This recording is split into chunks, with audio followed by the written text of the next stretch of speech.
That December, the word family took on a new kind of warmth in our house. It was as if all the quiet adjustments, the unspoken learning curves, the careful kindnesses of the past few years had settled naturally into place. There was no ceremony to it. No moment where anyone made a speech or drew a line in the sand. One morning, Dad just referred to us as our girls, and no one blinked. The phrase hung in the air for a heartbeat before becoming permanent. Mum smiled when she heard it, eyes bright with that gentle mix of pride and amusement that mothers perfect over time. Yes, she said simply, our girls. It was astonishing how natural it felt. How right. For so long, I think all of us had been waiting to exhale, to find the right vocabulary for the life we were already living. And now, without effort, it was here. The house itself reflected that ease. Michelle's laughter filled rooms the way light filled windows. She moved through our home not as a guest in borrowed space, but as someone who had always belonged. Her presence changed small things. How morning sounded, how the kitchen felt, how Mum set 2 extra mugs out for tea, without thinking. Our parents spoke about her not in terms of transition or surprise, but in the same way they spoke about me. What she might want for Christmas, how well she was doing at work, which shoes she should wear for the office party. All the weight of difference had dissolved into ordinary affection. Sometimes I caught Dad watching us from his armchair while we got ready to go out. Michelle adjusting an earring, me fastening my coat. And his expression said everything. There was pride there, but also relief. 2 daughters, both steady, both happy. The approach of Christmas that year carried more excitement than usual. The shopping lists grew longer, and the piles of gift boxes on the living room floor seemed to multiply overnight. This time, the focus was almost entirely on the fun of it. Fabrics, colors, the joy of choosing things together. Dresses for both my girls, Mum said one evening, flipping through a catalog at the kitchen table. Something festive, but not over the top. And shoes, Dad added, pretending to sound stern but already pulling out his wallet. Every year, you 2 manage to convince me you need new ones. Michelle laughed. It's not convincing, Dad. It's strategy.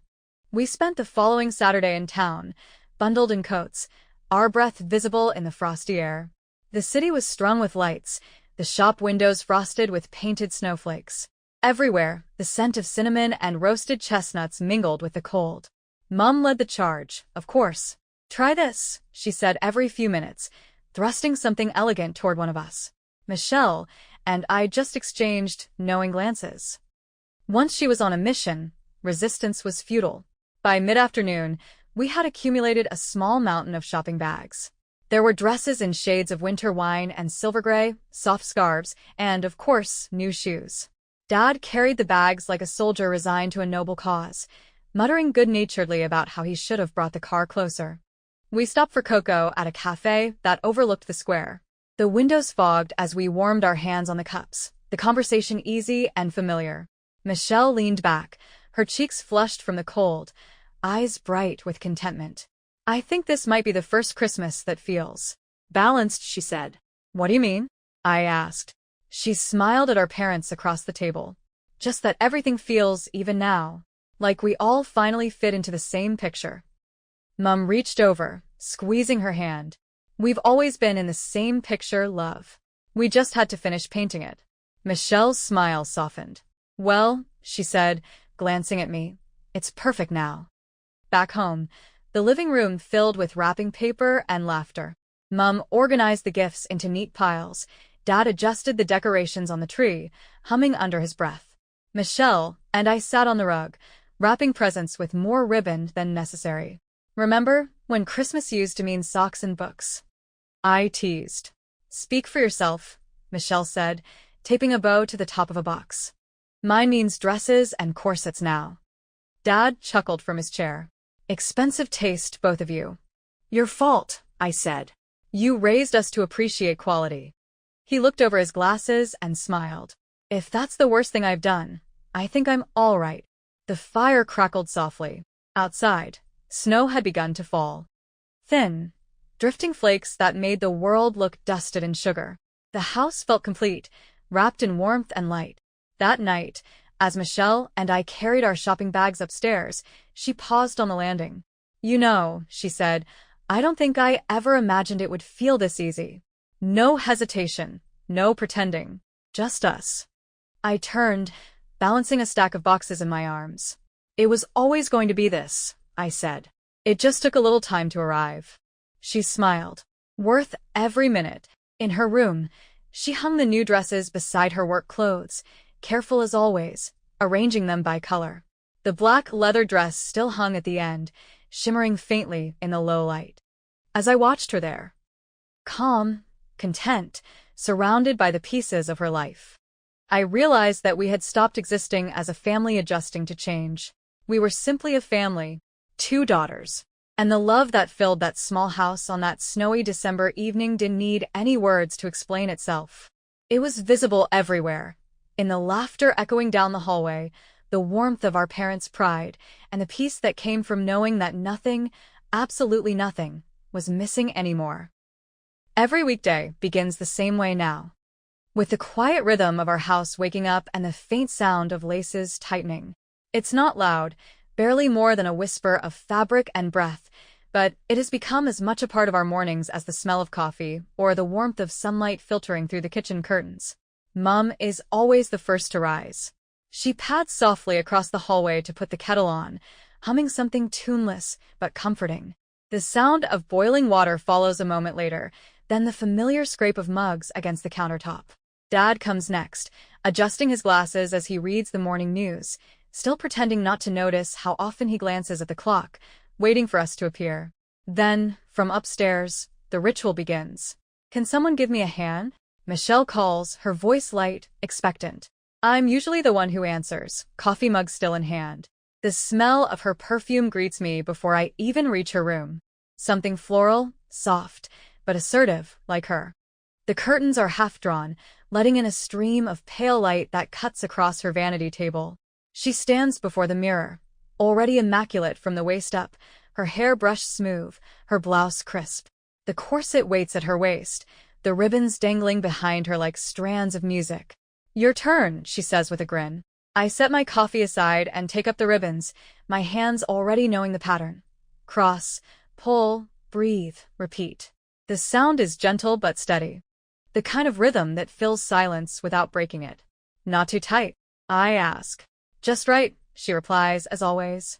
When the bow is tied, she turns, smoothing the fabric of her blouse over the corset, checking the mirror one last time. "Perfect," she says, half to herself.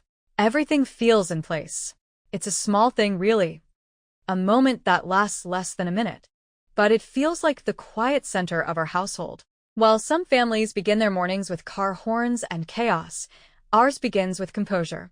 It's a kind of unspoken grace, the gentle preparation for the day ahead. Downstairs, Dad pours coffee for everyone. He used to joke that the sound of those laces meant the day could officially start. "That's my cue," he says, the clock striking confidence. By the time Michelle joins us, the house is alive with motion. The smell of toast mingles with perfume and steam from the kettle. She appears in the doorway like the first line of a familiar song. Heels polished, makeup flawless, posture effortless. "Morning," she says, and it's both greeting and affirmation. Her outfit changes day to day. Sometimes a fitted navy dress with a thin belt, other times a high-waisted skirt paired with soft colors. But her presentation never falters. Every detail has intention, from the curve of her eyeliner to the polish on her nails. It's not vanity, it's ritual, an act of self-respect repeated until it becomes second nature. Mom always comments on something. "That color suits you, love," or "Your hair's perfect today." Dad smiles behind his mug. "Our Michelle," he says, as if the name itself is a small prayer of pride. We all eat together. The conversation light. Work stories, weekend plans, the occasional teasing about how long we spend getting ready. The sound of cutlery against plates, laughter in between sips of coffee, and, in the background, the faint echo of heels clicking on the kitchen tiles as Michelle moves about preparing to leave. When she picks up her bag and coat, she turns to us with her usual, composed cheer. "Right," she says. "Wish me a good day." "You don't need luck," Dad replies every time. "You've got poise." She laughs, kisses Mom on the cheek, and heads for the door, her footsteps confident, her reflection catching briefly in the hallway mirror. When the door closes behind her, the house settles back into quiet. I often linger at the kitchen window, watching her cross the driveway toward her car. Shoulders straight, hair gleaming in the morning light, every inch of her radiating calm certainty. She moves like someone who belongs to the day, not someone the day happens to. It's in those small, unguarded moments that I find myself remembering how it all began. The first borrowed skirt, the nervous glance in the mirror, the hesitation that used to hover between us like fragile glass. Back then, even a moment of self-expression felt like rebellion. Now, it's just life. Steady, beautiful, ordinary life. I sip the last of my coffee and smile. We really did come far, didn't we? I whisper to no one in particular, because we have. From the secretive rustle of borrowed fabric to the measured rhythm of corset laces and heels clicking on the kitchen floor, Michelle has built a life stitched together with courage and grace. What once felt extraordinary has become the foundation of our everyday. Something so natural that we can't imagine mornings without it. And as the sun rises higher, filling the house with warmth, I realize that's the truest measure of her journey. The dream that once lived in whispers and late-night mirrors now begins every morning with coffee, conversation, and the quiet, confident sound of ribbon being drawn to a perfect bow. The seasons have started to turn again, and the mornings carry that faint, restless energy that always seems to accompany change. The air is cooler now, softer, the kind that makes you crave warm drinks and long walks through shops glowing with autumn displays. Michelle has been talking about expanding her wardrobe again. Not in the way she used to. No frantic lists or late-night sketches of what she needed, but with a measured excitement that comes from knowing who you are and what you like. She's already made notes in her phone: new coats for winter, a pair of smart boots, another dress in deep burgundy. I think I've outgrown last year's palette, she says one evening as we sit in her room.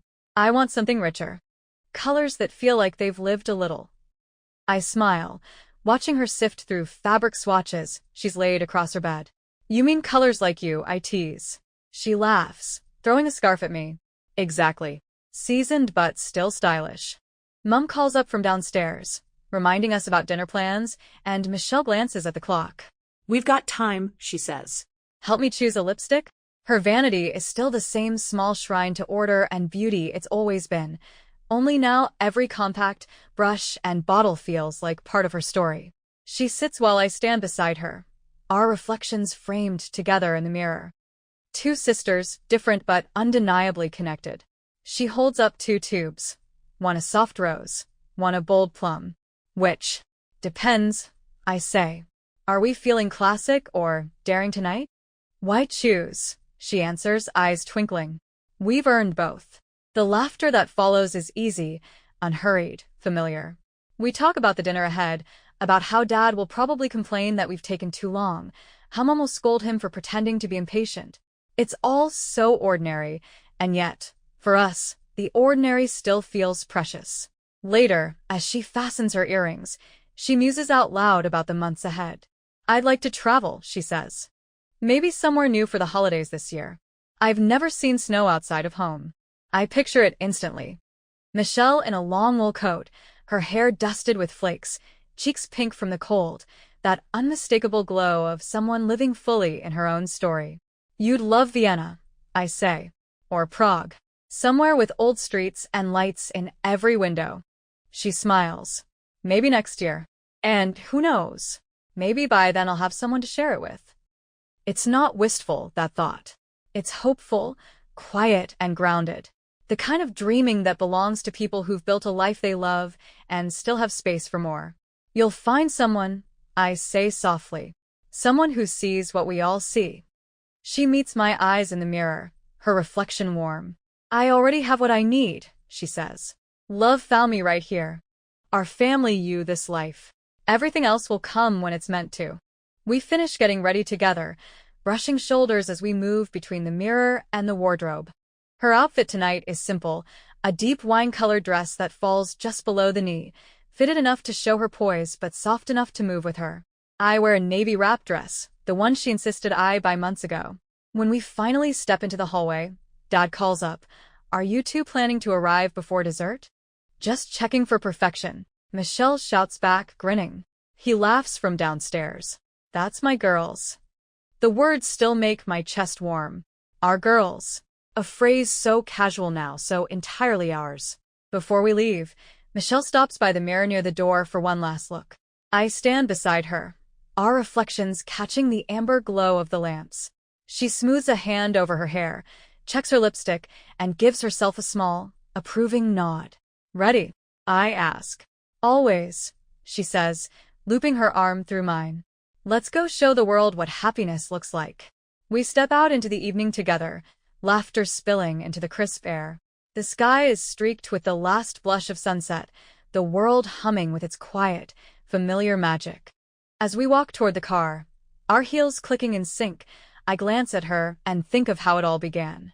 One borrowed skirt, one frightened smile, one act of trust that changed everything. Now, the same mirror that once reflected uncertainty shows two women who have grown into themselves, side by side. And in that shared reflection, in the soft music of laughter and the gleam of lipstick under streetlight, I see the whole journey. Love, courage, acceptance. And the gentle joy of knowing that every tomorrow will begin with the same thing, two sisters, one mirror, and the unspoken promise that they will always face the world together. Don't stop now. See what happens next. Subscribe for more every week. Hit the bell and stay part of the story.